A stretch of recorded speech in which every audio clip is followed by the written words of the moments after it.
Our next presentation, which begins at 11:30, is Brandon Hopkins. He's the CEO and founder of DiamondLink's.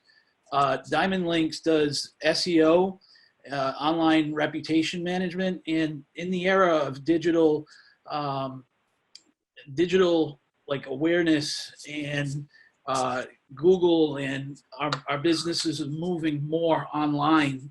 I thought it was very important to bring Brandon in. He's going to be doing a presentation on online reputation management, the good, the bad, and the ugly. At this time, I would like to turn it over to Brandon Hopkins, CEO and founder of DiamondLink's. Brandon? Perfect, Mike. I appreciate you having us on today. And one of the things that we look at as a broad scale is what happens when someone searches you online, what happens when someone searches your company online, and that's what we look to influence. So, we can call it fixing online search results, we can call it enhancing or repairing online search results, but essentially, when you search for your personal name, a business name, are you seeing what you want to see? And that's kind of the basis of what we look to do. Mike, if you'll jump into the first couple of slides there. I've been in this business for a long time. I started late 2003, early 2004, and I started doing reputation management in early 2006, kind of really jumped into it in 2007. Most people that are in reputation management have not been in reputation management for very long. When I first started, there wasn't necessarily even clear-cut terms for what we were doing. We were just fixing bad things on the internet. And so that's kind of when I started, was at the very genesis of what reputation management is. And as you can see, I might go ahead and jump in a couple more slides for me. Go ahead and get to the What is ORM page. You can go skip past me and then one more for me. There we go. So what is reputation management? It's basically how you're perceived online. And essentially the question then begs itself, why does that matter? Why does it matter what you look like online?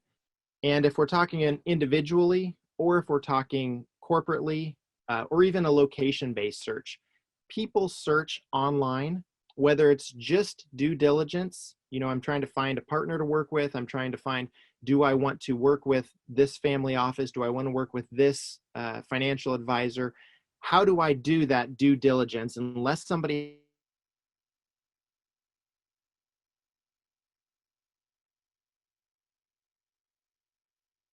city? If they're looking to partner with a company, they're going to search a company name. And so depending on what they are actually looking for, that's where reputation management begins. And so we always want to look to identify what types of keywords are somebody searching for. And if it's a personal name, it's probably first name, last name. If you use a middle initial, it's first name, middle initial, last name. If you're a doctor, it may be first name, last name, MD. If you're a financial advisor, first name, last name, financial advisor. And those are the kind of things that we always want to prompt people to know. What do the Google search results say about you personally? And what do the Google search results say about your company? Go ahead and hit the next slide for me, Mike. When we talk about search results, there are generally three options. There are good search results, there are bad search results, and then there are just ugly search results. And so keeping with a Western theme, we're going to talk the good, the bad, and the ugly. And feel free to jump in with questions in the chat. I'm happy to answer any of those. But getting started with the first one, we've got the good search results. So Mike, hit that slide for me. Good search results, and I'm going to leave examples of each of these here. A financial advisor that I've actually worked with in the past is listed here. His name's John Neilmeyer, and he's in Fresno, California. And so if you search his name, everything looks good. his images are accurate. There is pre-built trust because he's got his broker listed. He's got biographies listed. They've got their own site listed. And so in general, when you search his name, there's nothing that would cause you to have any kind of doubts. If you're simply doing due diligence, should I work with this advisor? Should I work with this company? When you search for something like this, it's very easy to say, yes, I should work with this company because my thoughts about this company have been confirmed. I assumed that they were good. That's why I'm doing the due diligence. And now that's been confirmed. Trust is built. What I've found is that most clients can charge a premium, especially when they have good search results. The competition is less because people aren't saying, I'm kind of hesitant to work with somebody, because the search results are confirming that bias that they already have. I want to work with this person. The search results confirm that this person would be good to work with, or this company would be good to work with. And therefore, I don't need to keep searching. I'm just going to contact this person or this company.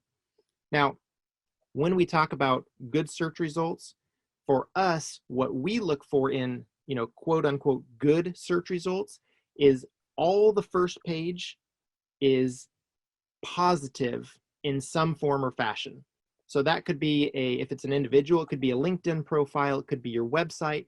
It's something that you control and that you have either approved or put out there yourself. So interviews, newspaper articles, anything like that that is positive, a personal website, a business website.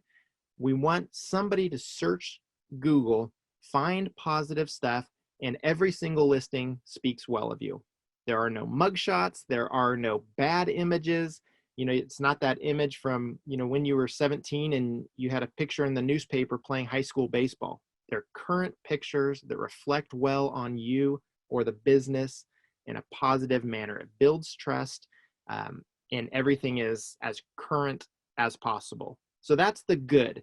If there are good search results, the only thing that we can offer is a proactive service that would help ensure that they stay good. But most of the time when clients have good search results, they don't even need us. The next option is where we run into most people, the bad. When a negative search result occupies at least one position on the first page, people are approximately half as likely to work with that business. About 95 to 98.5% of people find and click on the first page. So the first page is crucial to what is who you are online. If page 6 has something negative, it's really not a big deal. Page 1 is where most people search and click on the results. So for us, page 1 is the absolute crucial area that we want to control.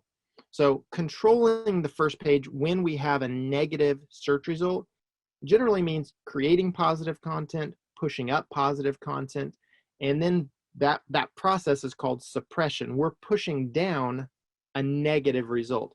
So in our current state of affairs, there are likely to be bankruptcies, there may be lawsuits coming, and so depending on whether you have, a financial practice, you may end up with FINRA disclosures, and those types of things tend to show up in the search results. So when you look at your name or when you look at your business name, is everything positive, or is there that one shining, unfortunate negative result? When we look at images, mugshots are a huge problem. Another point to consider when we talk about bad results is that whether this is a true statement or whether it was a false statement that can be proven, the allegation is really what matters. People aren't looking for the truth. They're looking to confirm a bias that they want to work with this person or this company. And so it doesn't matter how much is true. I just spoke to a lady yesterday, and she has evidence that what is said about her online is patently false. She can prove it. She has the documentation, but the newspaper that published it won't remove it. So her options are try to take them to court, and she already had a quote. She was saying it was going to be 60 to 80,000 for a retainer plus expenses after that. So she said that they estimated probably 100 to 120,000, and they estimated that they'd be probably 50% successful. So on a $100,000 spend, she may or may not be successful. That's when she has evidence to be able to prove it. Most people have something negative, and it's either true or you can't prove that it's verifiably false. So you're just left with that negative that sticks out like a sore thumb. People search online when they want to find out more about someone. And if they find something negative, they are very unlikely to contact that person or that company.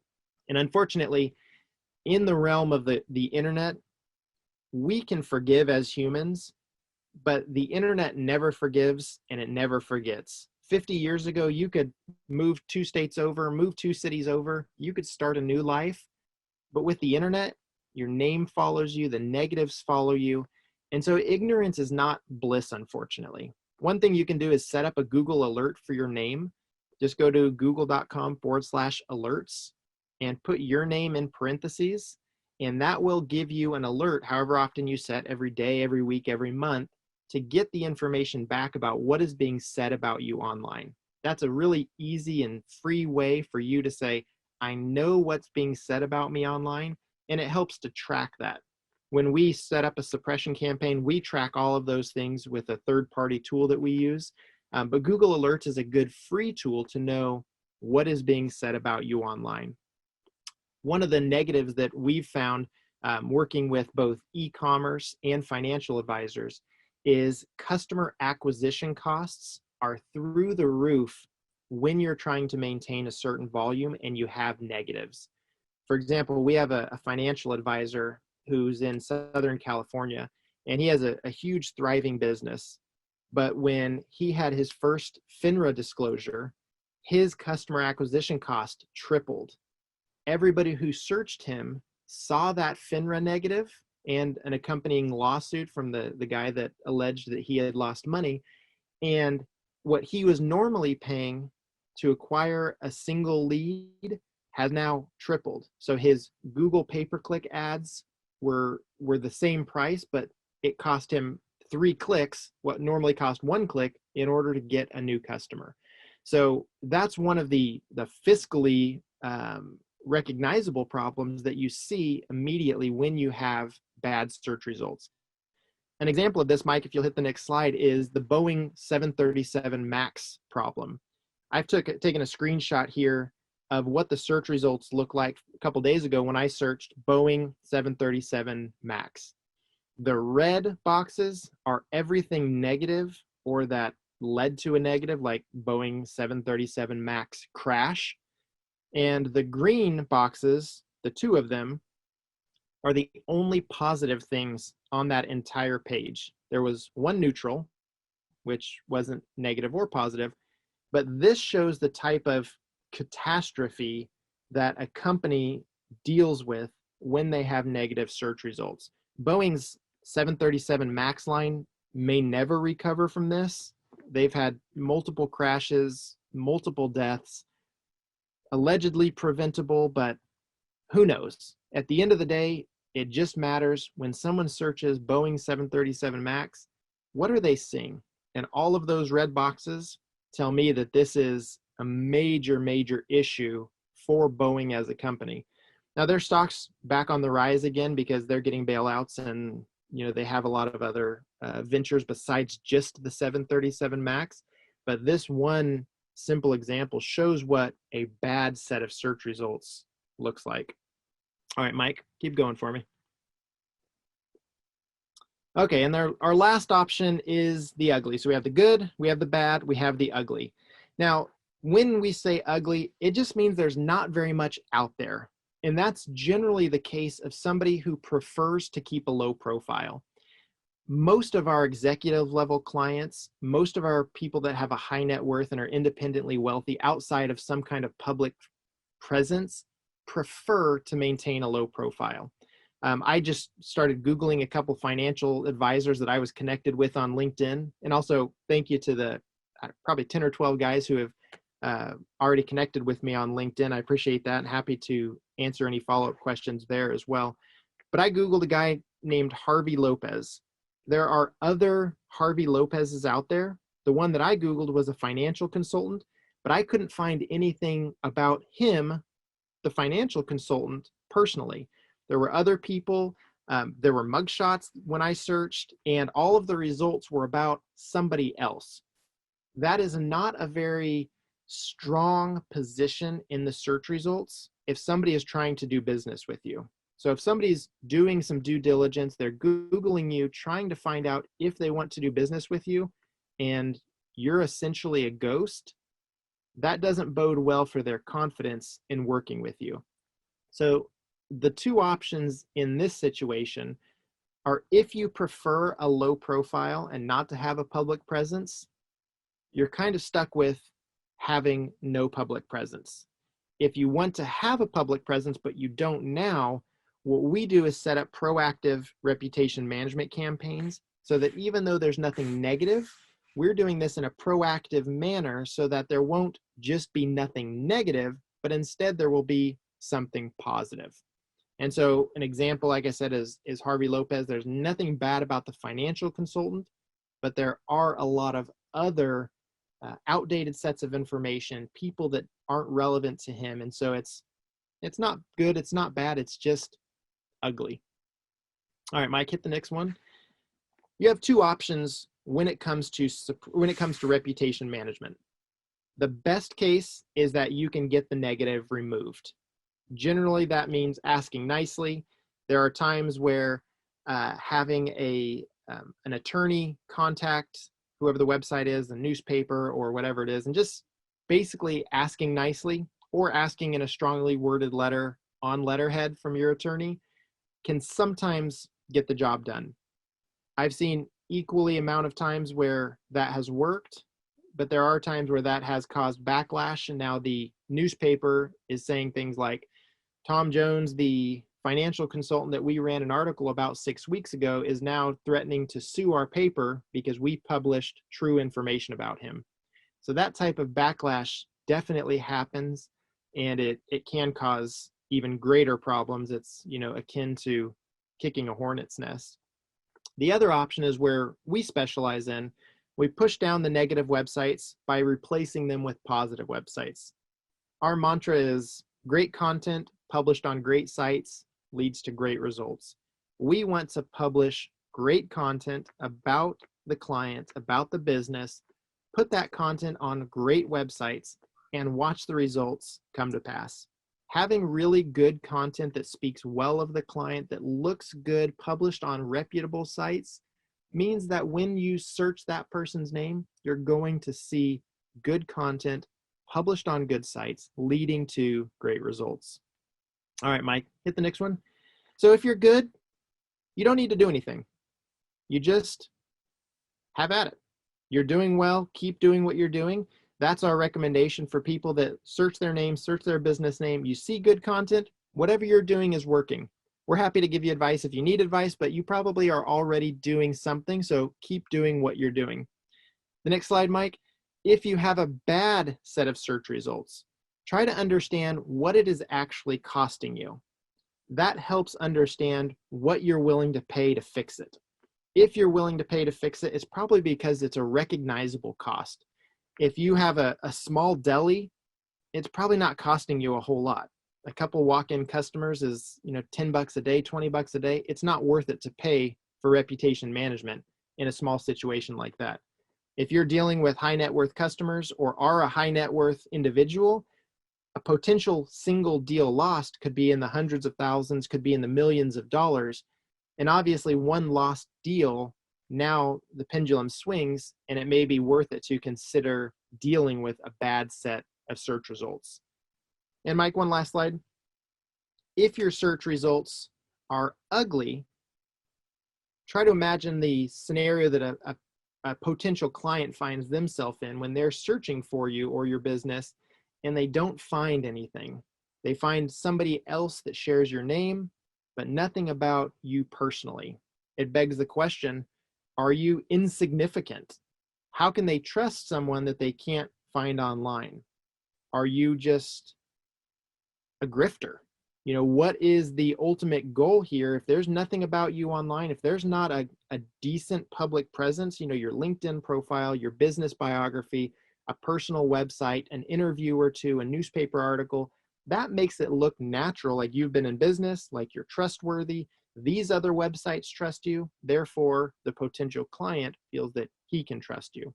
And so depending on where you find yourself, the good, the bad, or the ugly determines what your next steps are. If you're good, probably don't need to do anything. If you're bad, definitely understand what the costs are, how much it's costing you, and take action on getting that fixed. And if the search results are ugly and you're doing business with people that are searching for you, consider what that says to them in the fact that they may not be finding information that brings them to a trustworthy position and feeling about you. And that's all that I've got. So in a nutshell, reputation management is the public presence on Google when you search your name or your business name. What we do is seek to clean that up and have the first page look exactly like you would want it to look like in an ideal world. One of the things that, and I'll end with this, is reputation management is often kind of seen as a railroad that is a nationwide railroad. If you're going from New York City to California and you're taking that trip by rail, you get on in New York City and you ride the rail all the way to California. California is your destination. Whether you get on in New York City or you get on in Las Vegas, your destination is the same. And reputation management is that same way. Whether you get on with a company that started in New York and you had good experiences or bad experiences, your destination is always the same. What we help do is get you as close to the destination as quick as possible to minimize that long journey of cleaning up a reputation, which unfortunately can last years in some cases. So we try to expedite that by making it as quick as possible and making sure that everything looks good and presents you in the best light possible.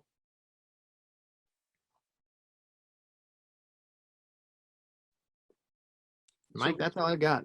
What's the best way for them to reach you, to get in touch with you in case they have questions or they want to set up an actual meeting? Yeah. Where you can address some of the questions that have come in directly during your presentation. Hit that next slide for me. It'll have some contact info.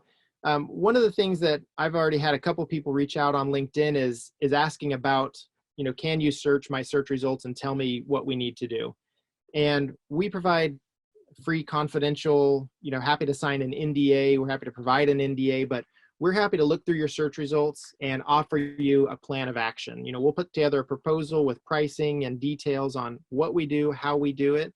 Of course, you know, no cost, no obligation. Take a look, and if you feel like you want to work with us and it all makes sense, you can go to DiamondLink's.net. That's DiamondLink's.net. You can also call us at 844-700-5465, or you can email us at sales@diamondlinks.net, and Matt Timmons and one of us will get back to you and try to help understand your situation and see where we might be able to help. Brandon, thank you very much for being a sponsor of this entire series. We appreciate your support very much, and we appreciate you guys being involved in our organization. Now that a lot of asset managers are going more and more online, it's more important than ever to have a plan in place before you find yourself in a bad or ugly situation. So I highly encourage you to get in touch with either Brandon or Matt. And I want to thank you very much for your presentation today.